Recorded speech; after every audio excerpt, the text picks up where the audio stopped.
Hi, welcome back to my channel. I'm Bia, this is Lauren Forrest, and today I bring you the very anticipated review of Wicked Fox. I know. I read this for the prompt, read an author's first book, and I gave it 2 out of 5 stars. It really was not the book for me. I've seen this being categorized a lot as an urban fantasy or a contemporary fantasy, and I definitely understand why. It is based in Seoul in South Korea in the present, but it's all about fantastical elements, so obviously urban fantasy. However, when going into this book, you should really think of it as a paranormal romance. Honestly, to me, it just had paranormal romance written all over it, although a YA version, not an adult version. So that would be the category that I would put this under the umbrella of young adult. So why this book was not for me? So I think if I had read this when I was 13, when I had just finished reading Twilight, I think I really would have loved it. Not as much as Twilight, I'm gonna go into that in a bit, but I think I would have enjoyed it. It might even have been one of my favorites, who knows? But now I've really gotten over this genre, this type of book, this type of story, so that was really not for me. So, when I was saying this screamed of paranormal romance, not just any paranormal romance, it just reminded me of Twilight. And by now, this has been said by a lot of people, so I think that this book dragged the story a lot, honestly. There was a lot of unnecessary dialogue, it was very dialogue heavy, there wasn't a lot of plot or imagery description. There was a lot of dialogue going on, honestly.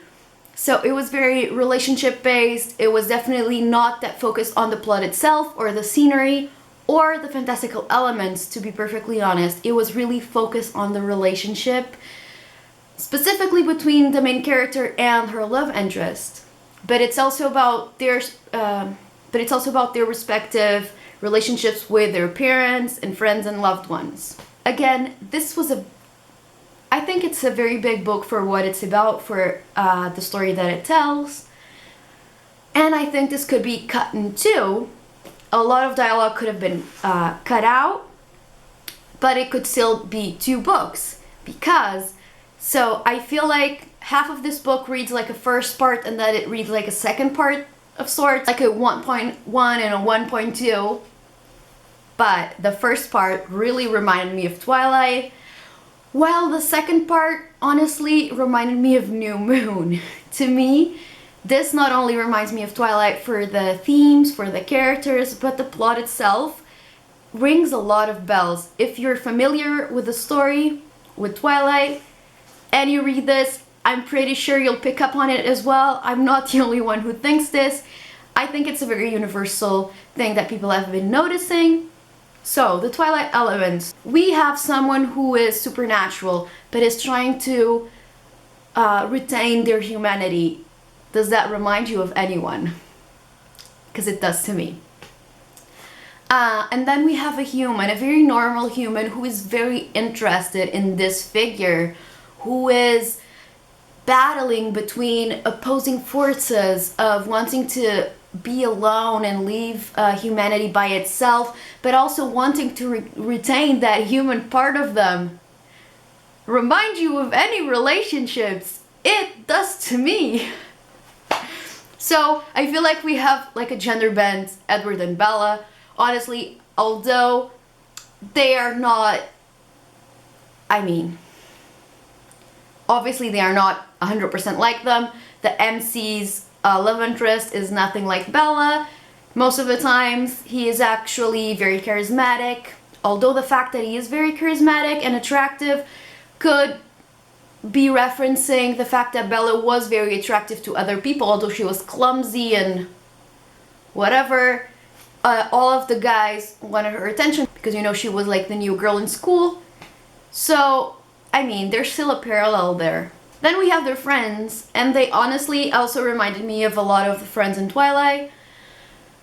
Not necessarily with the same type of relationships, but a lot of characteristics reminded me of specific characters from Twilight, like Alice, for example. We have a best friend here who reminds me a lot of Alice, although her relationship here is inverted. Something else I really didn't like about this book was the relationships with the parents. I mean, they're very dysfunctional, not healthy at all, but at some point we feel like they're being excused. I feel like the kids are excusing their parents for their terrible actions. They're actually saying it's okay, understand, without wanting to spoil any specific moments in the relationship. Let's just say I don't really like how the author dealt with the relationships between kids and caretakers, because honestly the power imbalance is just so big. I don't think she should have dealt with it this way. But again, the focus is the relationship, so that should be very gripping, and you should care about them, both as individual characters, but as a couple. And honestly, I don't really care about either of them, and I don't care about them as a couple either. So it was I feel like the relationship was very flat. There wasn't enough development, which is bizarre because there was so much dialogue. All of the scenes surrounding them had so much interaction, so many conversations between them, but I still felt like it wasn't going anywhere. I felt like a lot of those conversations were about trivial things that weren't necessarily adding to the plot or their relationship. They were just conversations, which can be nice if the author is just trying to add some more trivial conversations in the middle of the plot, heavy ones, to give it some more texture. In this case, that was not it. So even though this is very focused on relationships, I feel like if that was done really well, if she also dealt with their relationship with their parents, for example, in a better way, this could have still been a really good book, even though it's not the thing that we were promised, a very supernatural heavy book. But it could still be very good. It could still be about relationships. It could still be about power imbalances in families and friendships and romance. But that was not the case. So again, the focal point was not very good. So the point that we were all expecting to be the focal point would be the supernatural aspect, the fantasy. So this is based on Korean mythology.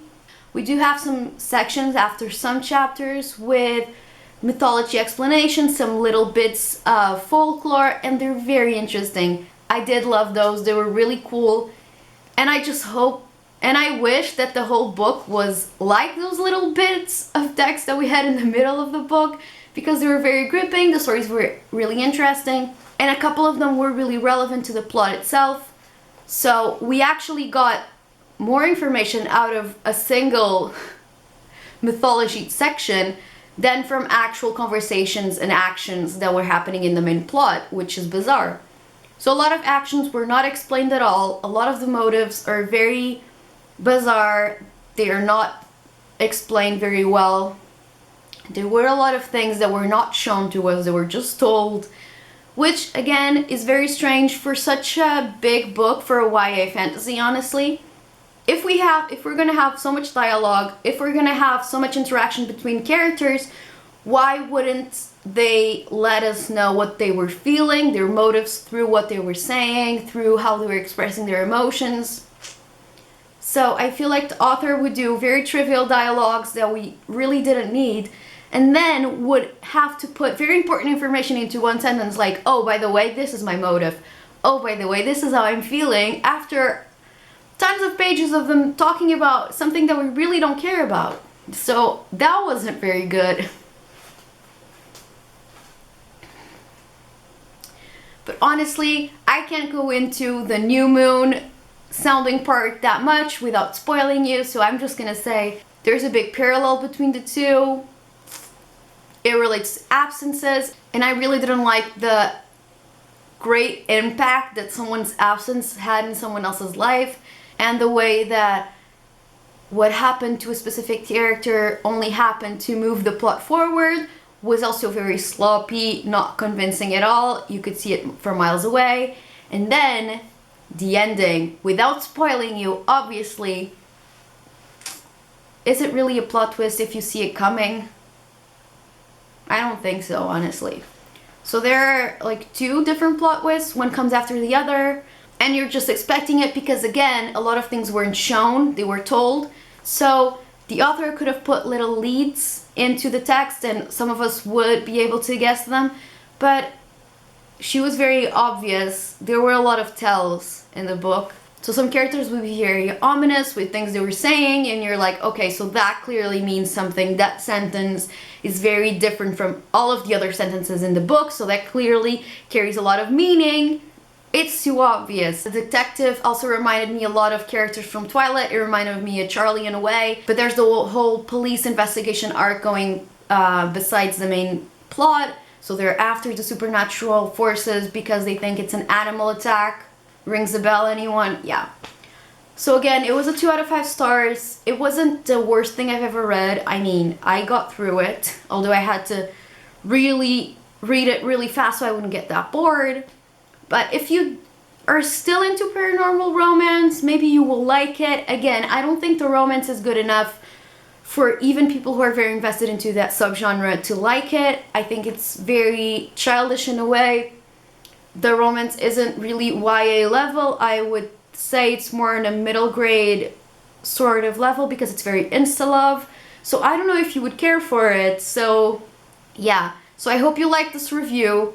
I thought I was gonna be a little bit more sassy, but honestly, it's been a few days and I'm not even that mad anymore. I just still think it reminds me of Twilight. And I can't really go into a lot of details without spoiling you. So let me know if you want a very spoil-heavy sort of review or just rant. But there's a lot of them out there already. Go check out the Bookmark live show. It's up on Haley's channel. I think it was Haley's channel. So if you want to hear it's very spoiler heavy, but if you want to hear them rant about the book, I recommend because I agree with everything they said. Again, not my favorite book of this month. Let's just hope that the fantasy books I picked for August are a lot better than this. I need some good books to carry me through the news. So I hope you enjoyed this review. Thank you so much for watching and I'll see you later. Bye.